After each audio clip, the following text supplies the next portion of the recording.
En 1848, Karl Marx y Friedrich Engels publicaron el Manifiesto del Partido Comunista. Se trata de un documento que ha originado incontables problemas y que tiene, por supuesto, un contenido hasta letal. Lo evidencia los más de 100 millones de muertos que en el siglo XX se atribuye al comunismo.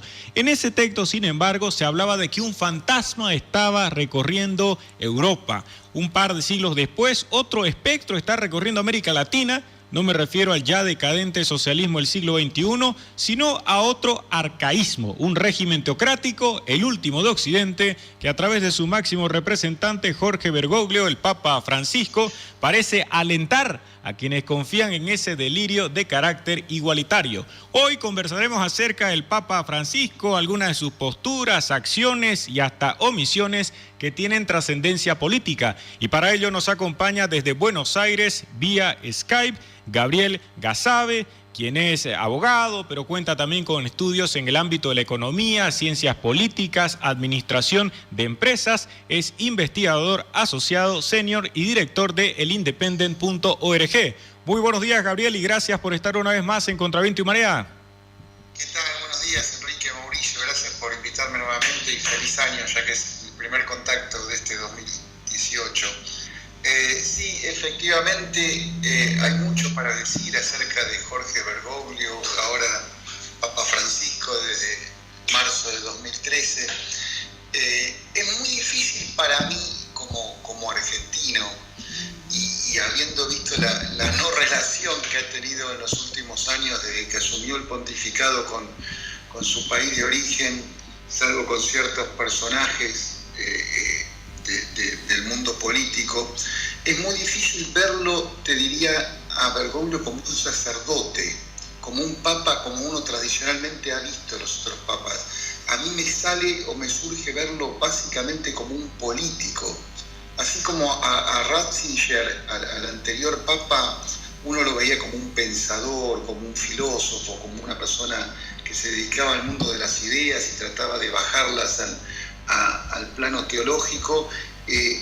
Bergoglio, ahora Francisco, me da la idea de ser un político, y un político con todos los defectos que suelen tener los políticos en la Argentina, por lo menos, y en gran parte del mundo. Es decir, él mismo cuando era arzobispo de Buenos Aires, porque de ahí surgió él, antes de ser papa, cardenal de Buenos Aires, mejor dicho, él despreciaba el mundo de las ideas, hablaba de que las ideas están en la gente y no en los intelectuales. Él tenía cierta aprensión por la intelectualidad, por la elaboración o la elaboración de ideas, de pensamientos. Él consideraba que en la calle, que entre la gente, eran donde surgía la verdadera filosofía o la filosofía de vida. Entonces, al verlo como un político, a uno se le facilita tal vez la posibilidad de criticarlo y la posibilidad de hacer reflexiones acerca de su pontificado. Él está llegando anoche a Perú, donde aparentemente ha sido mejor recibido que en Chile, donde hubo bastante frialdad y falta de asistencia a muchos de sus eventos y de sus actos públicos. Y tal vez me parece, Enrique, que la Iglesia Católica, y en este caso personificada en Francisco, está fallando en el marketing. La gente, cuando se acerca a una religión, cuando profesa un credo, cuando concurre a una iglesia, no quiere que le hablen de economía, de política, de cómo fallan los mercados supuestamente en sacar a la gente de la pobreza o de temas de coyuntura. La gente quiere una solución espiritual a sus problemas de todos los días. Para otras cosas prende la radio o lee los periódicos o va a una biblioteca si quiere imbuirse de otros temas que no sean los exclusivamente religiosos. Y los evangelistas creo que han hecho ese marketing y se han dado cuenta que la gente quiere esto, y así como Bergoglio o Francisco le hablan a los pobres se van con los evangelistas, porque es donde ahí atienden sus verdaderos problemas: el alcoholismo, la violencia hogareña, la falta de empleo o los dramas de estar desocupado, etc. cosa que la Iglesia, preocupada por los grandes temas universales hoy día, a través de Francisco, ha soslayado o está soslayando. Entonces, veo que no, a pesar de ser un político, Bergoglio, y a pesar de ser una persona que, como decimos aquí, tiene calle, porque es un individuo de barrio y de origen humilde, no se da cuenta que aleja a la gente, y esto se vio en estos últimos 3 días tras su paso por Chile, al hablarle de temas que la gente los busca en otras fuentes y no en la Iglesia. Y el problema de Bergoglio o de Francisco es que sigue criticando la economía de mercado y al supuesto capitalismo que impera en el mundo, y digo supuesto capitalismo porque somos conscientes que en gran parte del mundo lo que reina son sistemas estatistas y sistemas redistribucionistas y no generadores de riqueza, y sigue culpando a la economía de mercado y burlándose, como en alguna oportunidad lo ha hecho, de la llamada mano invisible para solucionar los problemas de la miseria y de la pobreza. Entonces, sigue abordando temas de economía, cosa que me parece que no es, digamos, competencia del Vaticano, competencia de un sacerdote, así como los economistas o los abogados o los filósofos no nos ponemos a predicar en una parroquia o en una capilla y hablar de teología o a interpretar los evangelios, que un sacerdote, en este caso el padre de la Iglesia, venga a meterse en temas que no son propios de él y que no domina, que evidentemente desconoce, o si los conoce y los domina, de mala fe trata de criticarlos. Es decir, hay una constante crítica de Francisco al sistema capitalista, como que genera pobreza y como que genera miseria, y como que en la ley lo reiteran en ciertas oportunidades, ¿no? La ley del más fuerte, donde el más poderoso triunfa, cuando lo que vemos en el grueso de nuestros países y en los países latinoamericanos que él conoce bien porque viene de la Argentina y ha recibido a muchos de los beneficiarios de los sistemas de nuestros países, lo que reina es el lobby y no el marketing. Muchas de las grandes fortunas de nuestros países se han hecho teniendo contactos con los gobiernos o a través de negociados con los gobiernos, no operando en el mercado abierto como las empresas de Silicon Valley o inventores o innovadores de otras partes del planeta. Entonces, ignorar eso me parece una falla muy grave, y me parece también que ignora el hecho de que la miseria, que la pobreza son las condiciones naturales del ser humano. Es decir, los seres humanos venimos al mundo pobres. La miseria y la pobreza son como venimos a este planeta y lo que hubo en los orígenes de este planeta, que la riqueza tiene que ser creada. Eso es algo a lo que Francisco jamás hace referencia, y que para crear riqueza se necesita un sistema que permita esa generación de bienestar, y eso se requiere reglas de juego claras, instituciones estables, una moneda sana, políticas de largo plazo y no coyunturales que cambien con cada gobernante o cada vez que hay elecciones. Entonces, ese clima de estabilidad es lo único que puede sacar a los países de la pobreza y de la miseria. Y Francisco soslaya también el tema, la importancia de la caridad privada. Él ataca a los Estados Unidos, por ejemplo, como un sistema donde la ley del más fuerte impera según su criterio, pero él ignora o no hace referencia, Francisco, a que en los Estados Unidos el grueso de la población en algún momento del año, con sus ingresos mayores, menores o pequeños, hacen donaciones.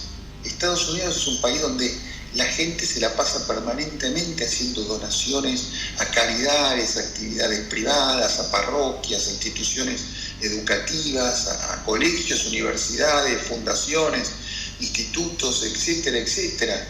Permanentemente hay fondos que ayudan a dar becas, a estudiar con una disminución de los aranceles, a atenderse en algún hospital cuando alguien no lo puede solventar por sí mismo, que esa es la verdadera caridad, la verdadera solidaridad, la voluntaria y la privada. Francisco permanentemente está bregando por la ayuda intergubernamental, de gobiernos a gobiernos, o por organizaciones internacionales de supuesta ayuda, que lo único que han hecho ha sido canalizar fondos de países más ricos a otros que no lo son, pero para enriquecer solamente a los políticos de estos segundos países, a los gobernantes, porque muy poco de esa ayuda internacional o de agencias internacionales llega verdaderamente a la gente que lo necesita. Entonces, la insistencia en estos temas me parece que aleja al Vaticano de las reales necesidades de la gente, y creo que eso se tradujo un poco en la falta de emoción o de algarabía que su visita tendría que supuestamente haber despertado en Chile estos últimos 3 días. Atendiendo la línea discursiva de Jorge Bergoglio, sí, como dice él, el capitalismo es prácticamente responsable de la multiplicación de pobres.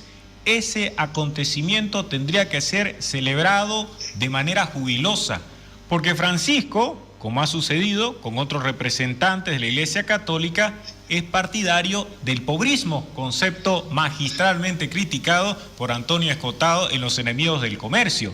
Él, en lugar de cuestionar lo referente a la pobreza y de buscar que todas las personas estén en mejores condiciones de satisfacer sus necesidades, pues lo que ha hecho es lo contrario, es decir, reivindicar la pobreza como si fuese la única condición aceptable a fin de acceder a instancias que en términos religiosos sean mejores.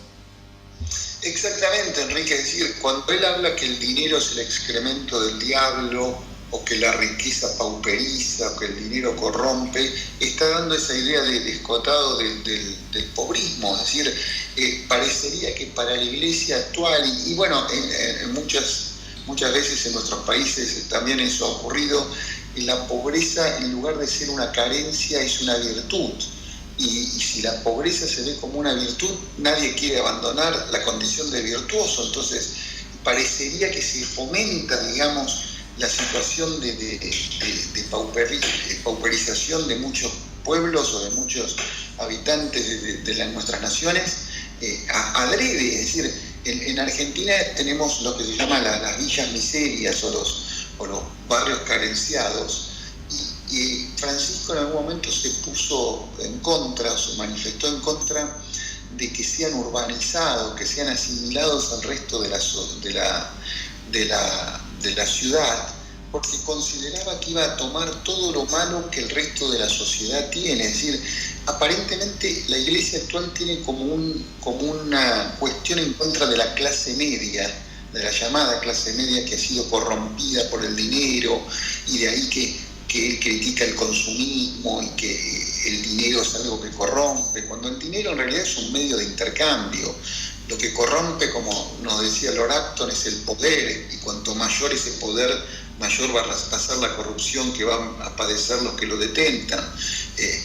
El dinero es un medio, el dinero, como nos decía Ayn Rand, no le da virtudes a aquel que no las tiene, ni se las quita a aquel que se las posee. Entonces, soslayar esto, ignorar esto, volver a hacer hincapié en esto, parecería ser una máquina de generar miseria y de regodearse en la miseria de la gente. Es decir, ignorar que los países más libres, aquellos que tienen un índice de institucionalidad y de libertad, son los que han salido adelante, donde la mayor parte de la gente fue abandonando la situación de pobreza para pasarse a la clase media en la medida que se ha ido liberando la economía y abriendo la competencia.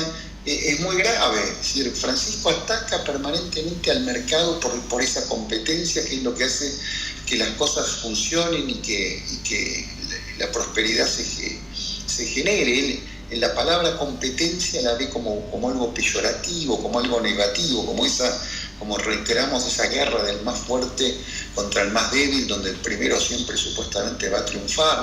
No ve que en el mercado la gente permanentemente está eligiendo y está votando y está favoreciendo a aquel que le da lo que ella necesita. No lo ve así.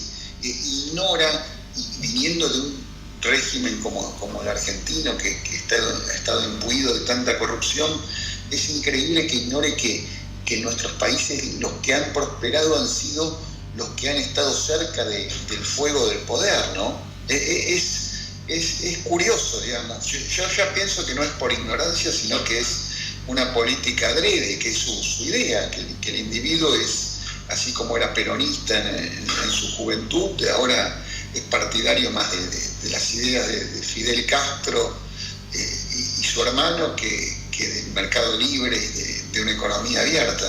A propósito de las villas miseria, Gabriel, durante los años de la dictadura militar de Argentina se produjo un suceso que ha generado gran controversia en cuanto al pasado y al compromiso en favor de los miserables y aquellas personas que estarían buscando un nuevo tipo de evangelización. Me refiero naturalmente al famoso secuestro de los jesuitas Orlando Llorio y Francisco Jalix, quienes denunciaron en su momento que no habían merecido el trato, el respeto y fundamentalmente el respaldo que en ese momento tendría que haberle dado Jorge Bergoglio, que no era papa entonces, pero se entiende que por una mínima coherencia ya se tendrían que haber advertido en ese momento sus profundas convicciones en favor de los desamparados y más aún en favor de quienes formaban parte de su propia compañía.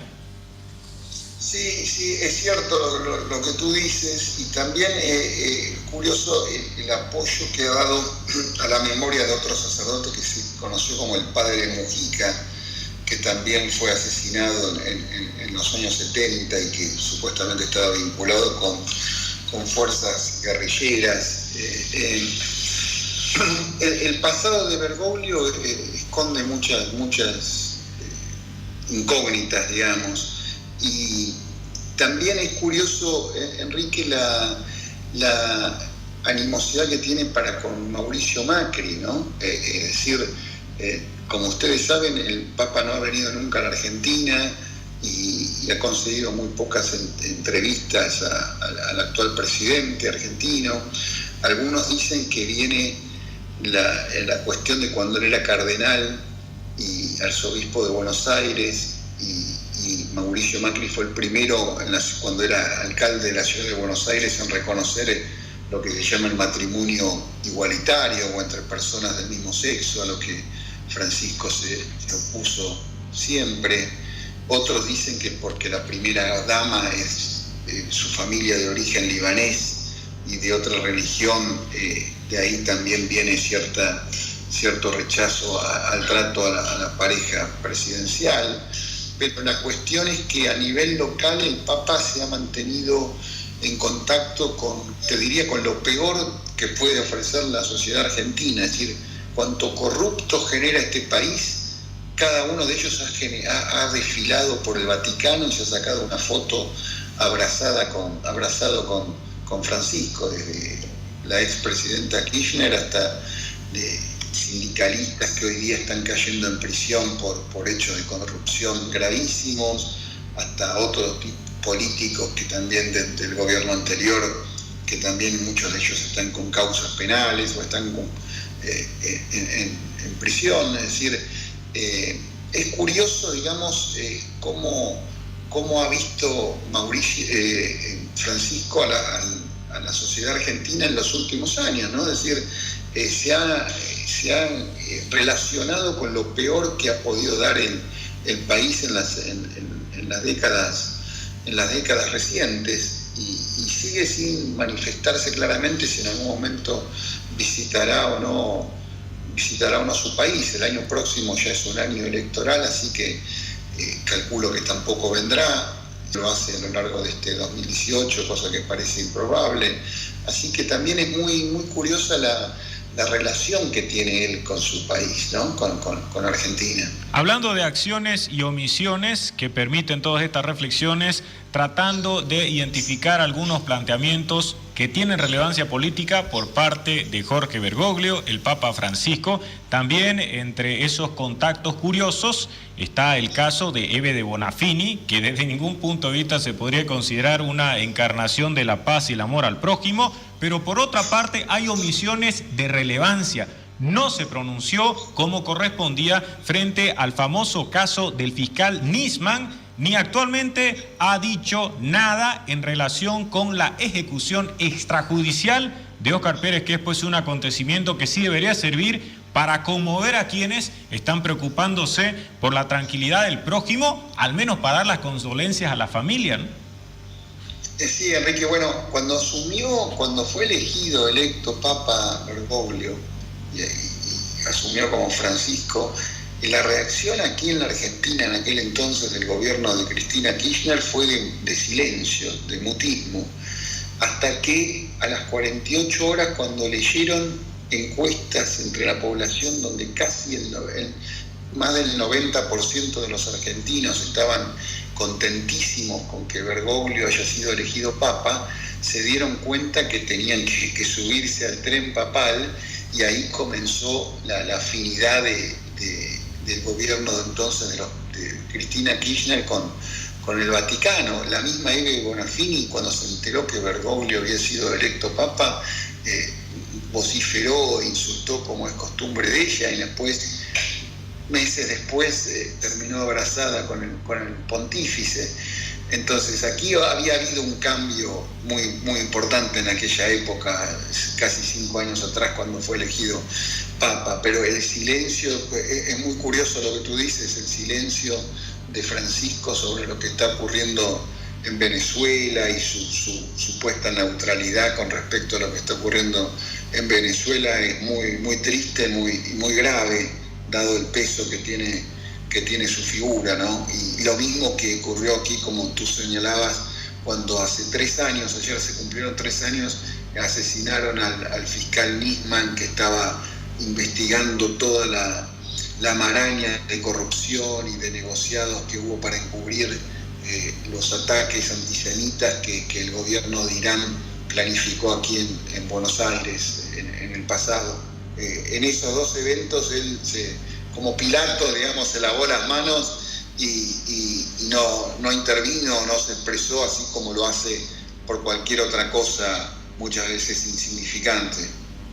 En su libro Dios en el laberinto, Juan José Sebrelli le dedica todo un capítulo a quien él denomina el Papa populista, y habla precisamente de esta manera de actuar. Son compromisos muy superficiales. Francisco puede decir a los homosexuales que no los juzga, y sin embargo sí los ha juzgado, o por lo menos no ha promovido ningún cambio sustancial en la Iglesia Católica al respecto. Sí alienta a una persona que se ha divorciado a volver a casarse, pero tampoco toma en cuenta que para ello pues se necesitaría de un cambio estructural en cuanto al ideario y a las normas de la Iglesia Católica. En definitiva, adopta muchas poses que son pirotécnicas, que generan noticias llamativas a nivel mundial, pero en rigor no se están llevando adelante ninguna de las grandes transformaciones que supuestamente habían sido prometidas cuando se produjo esta sucesión de Joseph Ratzinger a Jorge Bergoglio. Más allá de los aspectos formales de la vestimenta, de que si usa zapatos caros o no, de que si está empleando todos los adminículos de otros papas, están los temas profundos, de fondo, y en eso no se ve grandes cambios. Es exacto, como tú dices, es magnífico el libro de Sebrelli. Yo sé que tú eres seguidor de él, es un vecino, a veces me lo cruzo aquí por la calle, un intelectual magnífico que tenemos la dicha de tener aquí en Buenos Aires. Y sí, es cierto, está en el show off, digamos, en el para afuera. Se mudó de los aposentos del Vaticano a Santa Marta, no se preocupa por la vestimenta o por manifestaciones de lujo, de exhibicionismo, pero en los grandes temas todavía no lo ha abordado. Es decir, en ese sentido parecería que sigue con el mismo pensamiento de cuando era cardenal o arzobispo, y no ha cambiado su postura básicamente respecto de los divorciados y la iglesia, del matrimonio homosexual y de métodos anticonceptivos que a la iglesia siempre se ha opuesto. Pues Sebrelli en ese libro citaba la paradoja de la Madre Teresa de Calcuta, que acogía en sus refugios a enfermos de SIDA, pero a la vez se oponía al uso del preservativo. Es decir, muchas de esas contradicciones siguen intactas hoy día. Un último aspecto, Gabriel, y tiene que ver con el afán de tener mayor presencia a nivel internacional respecto a los grandes conflictos. se le ha reconocido, a veces con demasiado optimismo, un papel preponderante en el acercamiento entre Cuba y Estados Unidos, también en lo que intentó hacer con el Medio Oriente, pero está claro que en todas estas posturas internacionales también se deja notar una inclinación favorable a determinados regímenes, como el famoso caso de Venezuela. Sí, bueno, eso es indudable, sí, la balanza siempre la inclina para la izquierda, es evidente. Es evidente también en no haber recibido al presidente electo Piñera. Imagínate tú que ya en pocos meses Chile, el país que acaba de visitar, cambia de presidente y él no se reunió ni un segundo con el nuevo mandatario que va a asumir. Es decir, lo mismo ocurrido con Cuba y con Venezuela cuando él se refiere a esos países en cuestiones internacionales. Él tiene una preferencia por los regímenes de izquierda totalitarios. Evidentemente su doctrina peronista de la juventud la tiene tan arraigada que hace que el totalitarismo y el autoritarismo siga siendo algo que lo atrae y lo seduce. Eso es obvio. Muchas gracias, Gabriel Gasabe, investigador asociado senior y director del Instituto Independiente, también de elindependent.org, que es una página que ustedes pueden visitar y allí encontrarán información desde todo punto de vista valiosa en relación con la causa de la libertad. Gabriel Gasabe es además abogado, tiene estudios en economía, en administración de empresas, en ciencias políticas y como siempre es un gusto tenerlo aquí en Contra Viento y Marea. Bueno, un gusto para mí estar con ustedes. Muchas gracias y buen día.